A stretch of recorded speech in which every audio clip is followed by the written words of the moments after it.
Welcome to Mitra's online study support মস। বন্ধুরা, চাকরি পরীক্ষার পড়াশোনা বিষয়ক একটি নতুন চ্যানেল নিয়ে আমরা তোমাদের মধ্যে হাজির হয়েছি। বাংলা, ইংরেজি, ইতিহাস, ভূগোল, সংবিধান এই বিষয়গুলোর উপর পর্যায়ক্রমে বহু ভিডিও এই চ্যানেলে আপলোড করা হবে। আজকে আমরা আলোচনা করব ভারতীয় সংবিধানের শিডিউলস বা তপশিল নিয়ে। আমাদের সংবিধানের মোট শিডিউলের সংখ্যা রয়েছে 12টি। তবে 12টি শিডিউল নিয়েই আজকের ভিডিওতে আমরা আলোচনা করব না, কারণ তাহলে ভিডিওটা অনেক বড় হয়ে যাবে। আমরা শিডিউল সংক্রান্ত পার্ট 1 ভিডিওটি আজকে তৈরি করব। তাহলে মূল আলোচনায় প্রবেশ করা যাক। Schedules of the constitution. এই শিডিউল কথাটার আক্ষরিক অর্থ হচ্ছে কর্মসূচি বা কর্মতালিকা বা পরিকল্পনা করে রাখা হয়েছে এরকম কাজের তালিকা ইত্যাদি। তবে সংবিধানের ক্ষেত্রে শিডিউল কথাটির অর্থ হচ্ছে তপশিল। আমাদের সংবিধানে বর্তমানে তপশিল রয়েছে 12টি। যদিও সংবিধান শুরুর সময় অর্থাৎ 1950 সালের 26শে জানুয়ারি যখন আমাদের সংবিধান কার্যকর হয়, তখন শিডিউলের সংখ্যা ছিল মাত্র 8টি। পরবর্তীতে বিভিন্ন সময়ে কনস্টিটিউশনাল অ্যামেন্ডমেন্টের ভেতর দিয়ে শিডিউলের সংখ্যা আরও 4টি বেড়ে বর্তমানে এসে দাঁড়িয়েছে 12তে। আচ্ছা, তাহলে 12টি শিডিউলের মধ্যে আমরা দেখি কটা শিডিউল নিয়ে আজকে আলোচনা করতে পারি। প্রথম শিডিউলে রয়েছে 28 states and 7 union territories with their names and territorial demarcations, article 1 to 4। আচ্ছা, আর্টিকেল 1 থেকে 4 পর্যন্ত এই বিষয়গুলো রয়েছে। কি বিষয়? 28টি রাজ্য এবং 7টি কেন্দ্রশাসিত অঞ্চলের নাম এবং তাদের সীমানা। তাহলে 28টি রাজ্য এবং 7টি কেন্দ্রশাসিত অঞ্চলের নাম, তারা কতদূর বিস্তৃত, তাদের চারদিকে কোন কোন রাজ্য রয়েছে, এই বিষয়গুলো পুঙ্খানুপুঙ্খভাবে আলোচিত হয়েছে আর্টিকেল 1 থেকে 4-এর মধ্যে, যেটা প্রথম শিডিউলের বা প্রথম তপশিলের অন্তর্ভুক্ত। ঠিক আছে, এই বিষয়টা হচ্ছে ফার্স্ট শিডিউল। সেকেন্ড শিডিউলটার মূল বিষয়টা আমি বলে নিচ্ছি। প্রথম শিডিউল যেমন হচ্ছে রাজ্য আর এই কেন্দ্রশাসিত অঞ্চলগুলির সীমানা, নাম ইত্যাদি। দ্বিতীয় শিডিউলটার মূল বিষয় হচ্ছে বেতন। মনে রাখতে হবে, দ্বিতীয় শিডিউলের মূল বিষয়টা হচ্ছে বেতন। তাহলে ইট হ্যাজ 5 পার্টস, এটার 5টা ভাগ আছে, এ বি সি ডি এবং ই। পার্ট 1-এ রয়েছে salary and emoluments of the president and the governors of states. আমাদের রাষ্ট্রপতির বেতন এবং এমোলিউমেন্টস মানে হচ্ছে ভাতা সহ অন্যান্য সুযোগ সুবিধা। তাহলে তিনি বেতন এবং অন্যান্য সুযোগ সুবিধা কী কী পান, বিভিন্ন রাজ্যের রাজ্যপালগণ বেতন এবং ভাতা কী কী সুবিধা ইত্যাদি পান, এই বিষয়গুলো নিয়ে আলোচিত হয়েছে সেকেন্ড শিডিউলের পার্ট এতে। আচ্ছা, এই পার্ট এটার জন্য সংশ্লিষ্ট আর্টিকেলগুলো হচ্ছে 59-এর 3, 65-র 3, 158-র 3।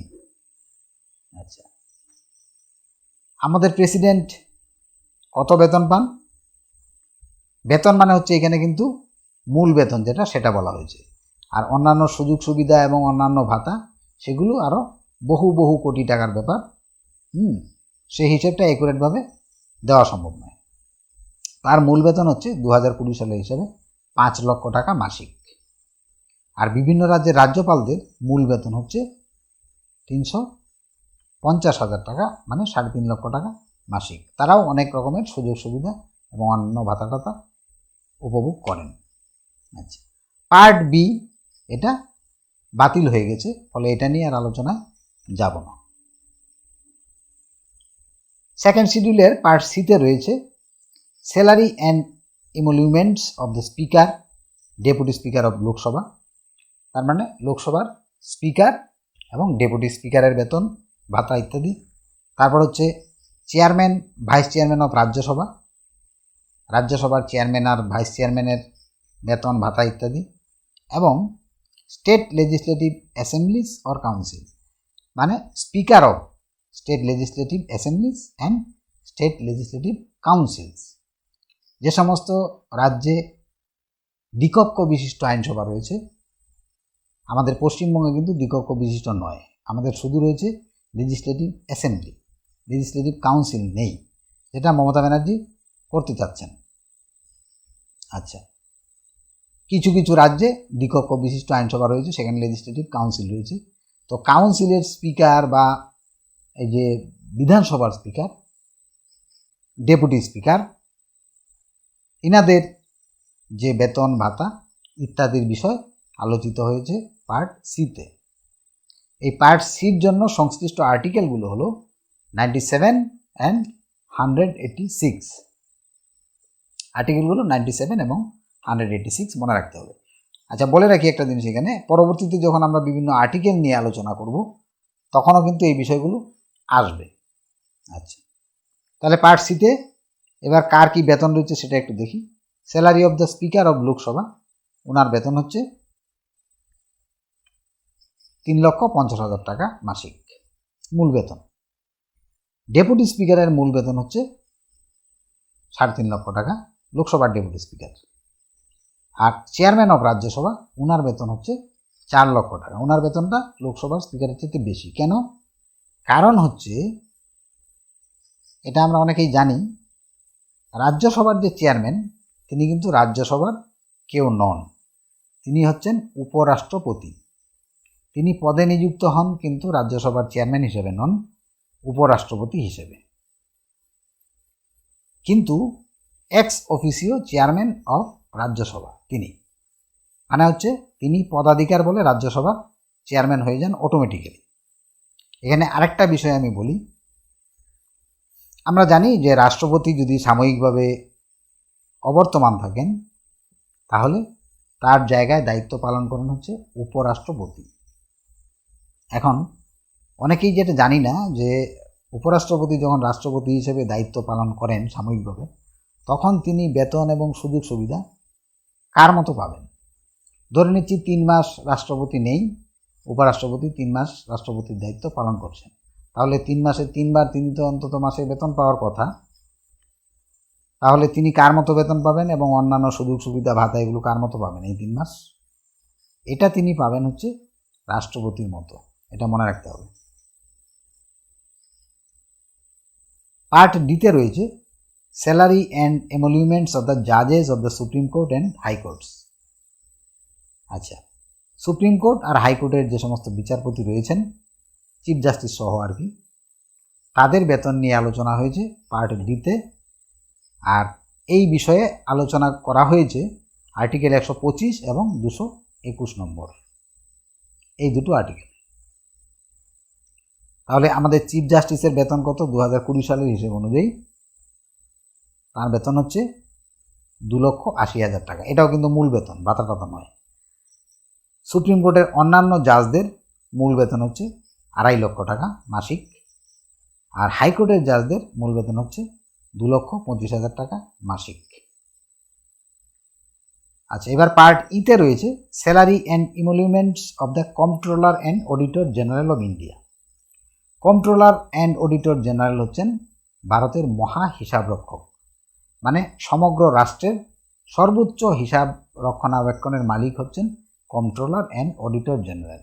বিভিন্ন রাজ্যে, বিভিন্ন ইউনিয়ন টেরিটরিতে সারা বছর ব্যাপী যে সমস্ত আয় ব্যয় কার্য ঘটে থাকে, সংগঠিত হয়, এবং সারা দেশ জুড়ে এইভাবে যে সমস্ত আয় ব্যয়ের কাজকর্ম চলে আর কি, এই পুরোটার হিসাব তার কাছে গিয়ে শেষ পর্যন্ত পৌঁছায় এবং তিনি সমস্ত হিসাব বছরের শেষে লোকসভায় পেশ করেন।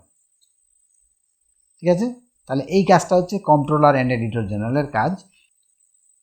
এটা পরবর্তী কোনো ভিডিওতে আরও বিস্তারিতভাবে আলোচনায় আসবে, যখন নাকি কন্ট্রোলার অ্যান্ড অডিটর জেনারেলকে নিয়ে বিশেষ কোনো ভিডিও তৈরি হবে, এবং সেটা হবে পরে। যাই হোক, তিনি যে বেতনটা পান সেটা হচ্ছে 2.5 লক্ষ টাকা মাসিক মূল বেতন। এই বিষয়টা রয়েছে হচ্ছে 148-এর 3 নম্বর ধারায়। এবার হচ্ছে তৃতীয় তপশিল বা থার্ড শিডিউল। তাহলে বেতনের শিডিউলটা গেল দ্বিতীয় শিডিউল। তৃতীয় শিডিউল হচ্ছে মনে রাখতে হবে তৃতীয় শিডিউলের একটা বিষয়, সেটা হচ্ছে শপথ গ্রহণ। Forms of oath and affirmations of members of legislatures, ministers and জাজেস। তার মানে শপথ গ্রহণ আর কি স্বীকৃতি ঘোষণা, এই যে বিষয়টা, কাদের শপথ গ্রহণ, কাদের স্বীকৃতি ঘোষণা, সেটা হচ্ছে মেম্বার্স অফ লেজিসলেচার্স। লেজিসলেচার্স মানে হচ্ছে আইনসভা, সেটা কেন্দ্রীয় ক্ষেত্রেও এবং রাজ্যের ক্ষেত্রেও। তাহলে কেন্দ্রের ক্ষেত্রে যেমন মেম্বার অফ পার্লামেন্ট, লোকসভা এবং রাজ্যসভা দুটোই বোঝাচ্ছে। রাজ্যের ক্ষেত্রে হচ্ছে লেজিসলেটিভ অ্যাসেম্বলির মেম্বার মানে এমএলএরা, আর কি মন্ত্রীরা এবং বিচারপতিরা। এই যে ওনাদের যে পদে যোগদান করার সময় শপথ নিতে হয়, সেই শপথের বিষয়টা রয়েছে হচ্ছে থার্ড শিডিউলে। ঠিক আছে, শপথটা অনেকটা এরকম যে আমরা যে কাজে নিযুক্ত হচ্ছি সেটা শ্রদ্ধার সঙ্গে পালন করব, সংবিধানকে সবসময় মর্যাদার সঙ্গে পালন করে চলব, দেশের নাগরিকের প্রতি আমরা দায়িত্বশীল থাকব, গণতন্ত্রের প্রতি শ্রদ্ধাশীল থাকব ইত্যাদি, এরকম আরও মিষ্টি মিষ্টি খুব ভালো ভালো কথা শপথের সময় বলা হয়।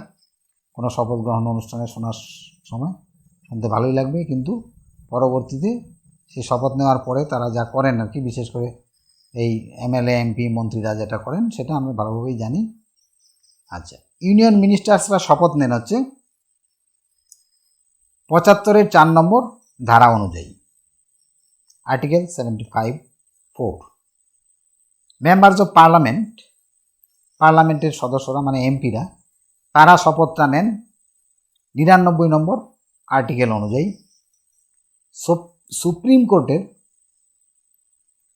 সুপ্রিম কোর্টের বিচারপতিগণ শপথ নেন 124-এর 6 নম্বর ধারা অনুযায়ী।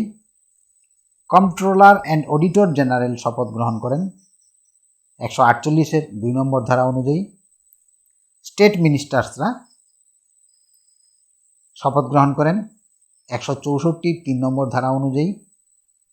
মেম্বার্স অফ স্টেট লেজিসলেচার্স মানে রাজ্য বিধানসভা অর্থাৎ এমএলএরা শপথ নেন হচ্ছে 188 নম্বর ধারা অনুযায়ী। আর হাইকোর্টের বিচারপতিগণ শপথ নেন 219 নম্বর ধারা অনুযায়ী। এগুলা একটু মনে রাখার চেষ্টা করতে হবে, ঠিক আছে। কে কত বেতন পান তার চেয়েও গুরুত্বপূর্ণ প্রশ্ন কিন্তু এগুলোই।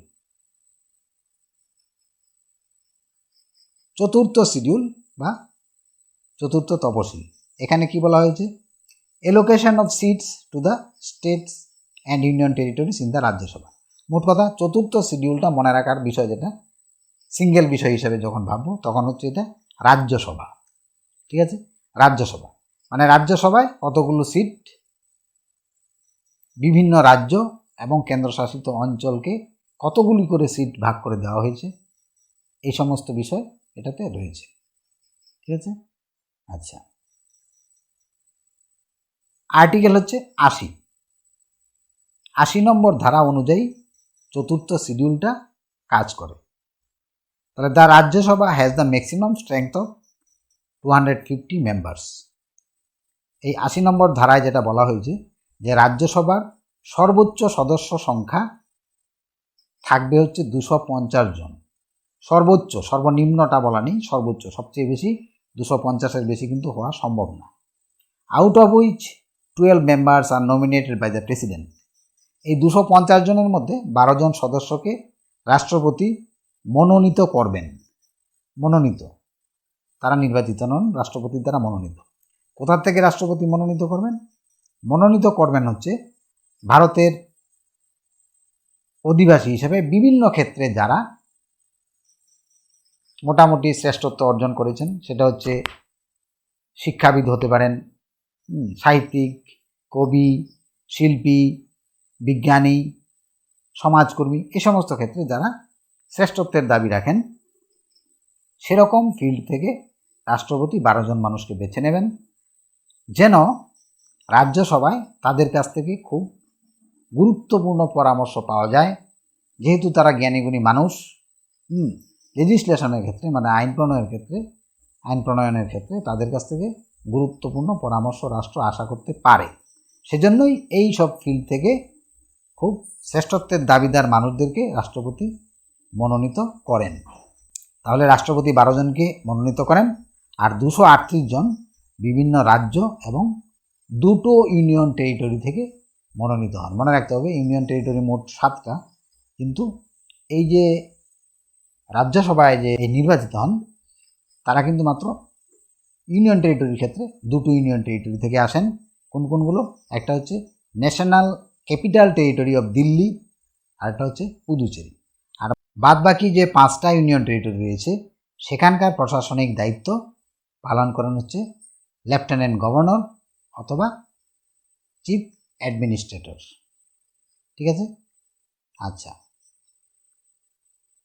এবার একটা বিষয়, সেটা হচ্ছে আমাদের যে বর্তমান রাজ্যসভা রয়েছে সেখানে কিন্তু সদস্য সংখ্যা 250 জন নেই, সেখানে সদস্য সংখ্যা রয়েছে 245। 245 জনের মধ্যে 12 জন হচ্ছে মনোনীত রাষ্ট্রপতি দ্বারা, আর 233 জন নির্বাচিত। এবার কোন রাজ্য কোন ইউনিয়ন টেরিটরি থেকে কতজন রাজ্যসভায় স্থান পেয়েছেন সেটা আমরা একটু দেখে নিচ্ছি তালিকাটা।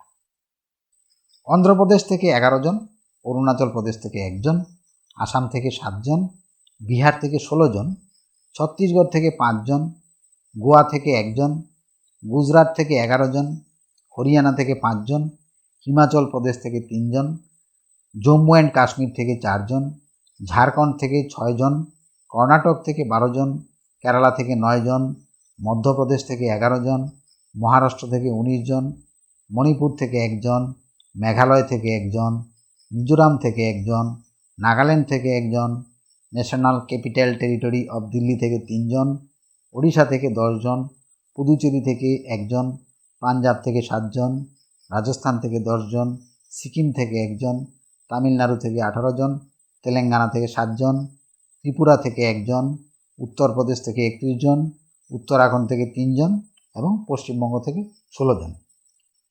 এই চার্টটাও একটু মনে রাখার চেষ্টা করতে হবে। আচ্ছা, এখানে একটা বিষয় বলে রাখি, এই যে রাজ্যসভা এবং লোকসভায়, মোট কথা পার্লামেন্টে কোন রাজ্য থেকে কোন ইউনিয়ন টেরিটরি থেকে কতজন সদস্য থাকবেন সেটা ঠিক হয় কিসের ভিত্তিতে?